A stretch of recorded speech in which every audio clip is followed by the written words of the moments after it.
नमस्कार साथियों, आपके चैनल भारतीय पाठशाला में आपका स्वागत है। मैं राजेश कुमार सोनी आज लेकर आया हूँ कक्षा 10 हिंदी की क्लास, जिसमें पहला प्रकरण है संज्ञा।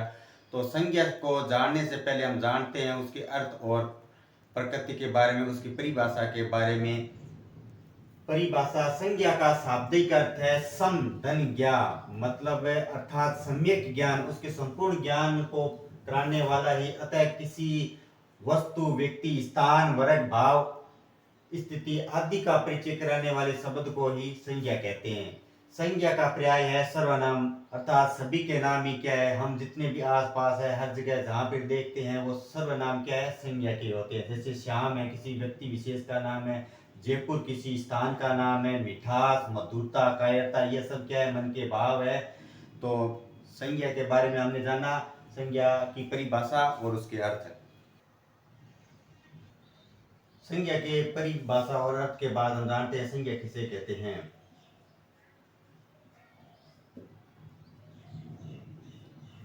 किसी व्यक्ति,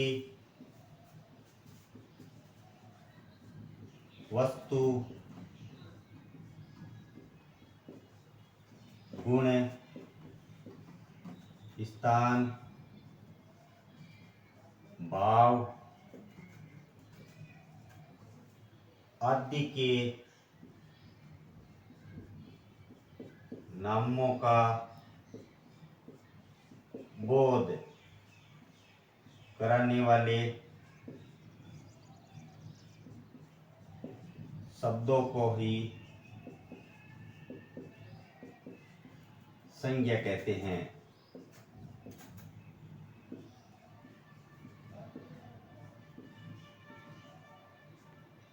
जैसे राम, सीता, कुर्सी, दयालुता आदि। तो हमने जाना संज्ञा किसे कहते हैं, किसी व्यक्ति, वस्तु, गुण, स्थान, भाव आदि के नामों का बोध कराने वाले शब्दों को ही क्या कहते हैं, संज्ञा कहते हैं। जैसे राम है, सीता है, कुर्सी है, दयालु, ये तो सम्मिलित रूप में संज्ञा के हो गए। अब हम संज्ञा के पढ़ते हैं भेद। संज्ञा के भेद: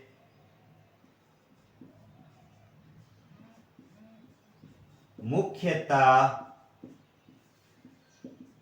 संज्ञा के 3 भेद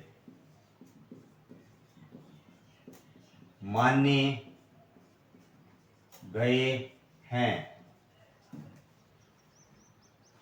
इसके 2 अन्य भेद होते हैं, समूहवाचक और द्रव्यवाचक, जो जातिवाचक में हैं। तो मुख्यतः संज्ञा के 3 भेद माने गए, जिसमें पहला भेद है व्यक्तिवाचक संज्ञा। आज हम पढ़ते हैं व्यक्तिवाचक संज्ञा के बारे में। व्यक्तिवाचक संज्ञा: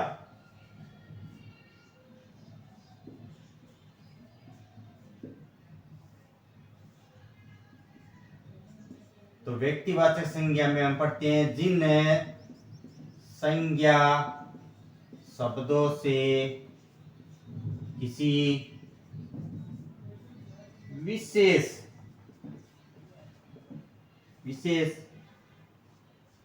व्यक्ति, स्थान, वस्तु आदि के नामों का बोध होता है,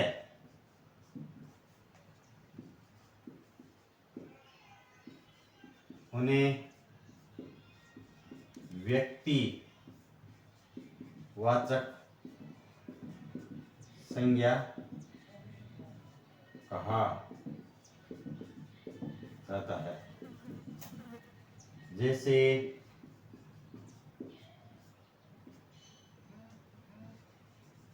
श्री राम, सीता,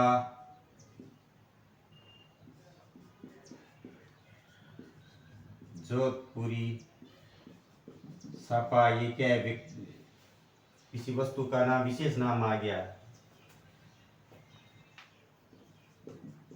आदि।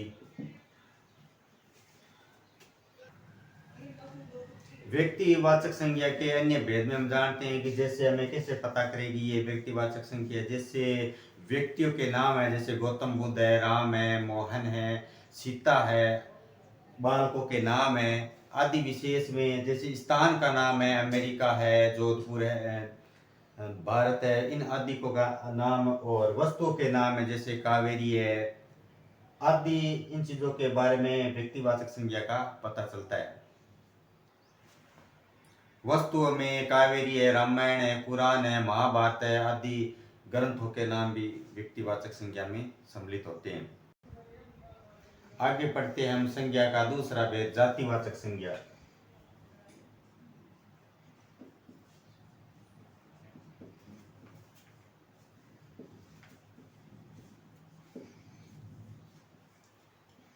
अगला टॉपिक है हमारा जातिवाचक संज्ञा। जो शब्द किसी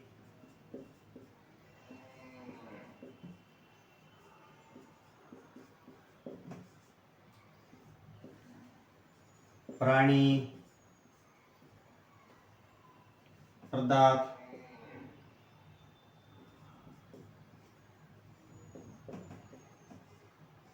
समुदाय की पूरी जाति का बोध कराते हैं उसे जातिवाचक संज्ञा कहते हैं। जैसे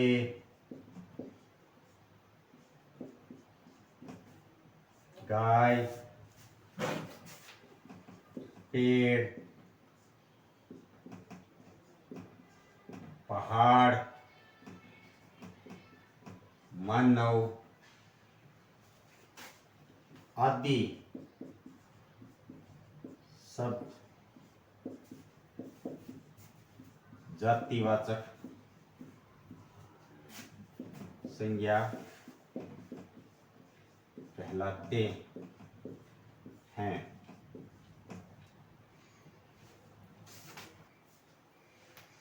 जो शब्द किसी प्राणी, पदार्थ, समुदाय की पूरी जाति का बोध कराते हैं उसे जातिवाचक संज्ञा कहते हैं। जैसे गाय, प्राणियों की संपूर्ण, यहाँ पर गायों का क्या हो रहा है, बोध हो रहा है। पेड़, उसकी संपूर्ण जाति का, एक पेड़ का नाम लेते ही उसकी संपूर्ण जाति का बोध हो रहा है। पहाड़, एक पहाड़ का नाम लेते ही संपूर्ण पहाड़ों के नाम बोध हो रहे हैं। मानव, मानव में संपूर्ण जाति होगी, स्त्रियां होगी, बालक होंगे, तो संपूर्ण जाति का बोध कराने वाले शब्दों को ही क्या कहते हैं, जातिवाचक संज्ञा कहलाते हैं। व्यक्तिवाचक संज्ञा और जातिवाचक संज्ञा में अंतर हम थोड़ा सा स्पष्ट कर देते हैं। हमने पहले ही कहा था कि व्यक्तिवाचक संज्ञा उसे कहते हैं जो किसी व्यक्ति, विशेष, वस्तु, स्थान आदि का बोध कराते हुए, यानी किसी चीज का विशेष नाम, विशेष स्थान आदि का नाम लेकर उसका बोध कराया जाता है, तब वो व्यक्तिवाचक संज्ञा कहलाती है। जहाँ जिन शब्दों का प्रयोग हम उसकी संपूर्ण जाति के रूप में प्रयोग करते हैं, जैसे गाय का नाम लेते हैं तो उसकी संपूर्ण जाति का बोध हो जाता है, उसी प्रकार व्यक्ति विशेष का नाम लेते ही व्यक्तिवाचक संज्ञा होती है। तो हमें इस चीज का थोड़ा ध्यान में रखना होगा। आज की क्लास में बस इतना ही। अगली क्लास में हम बेहतर तैयारी के साथ फिर उपस्थित होंगे। तब तक के लिए धन्यवाद। जय हिंद, जय भारत।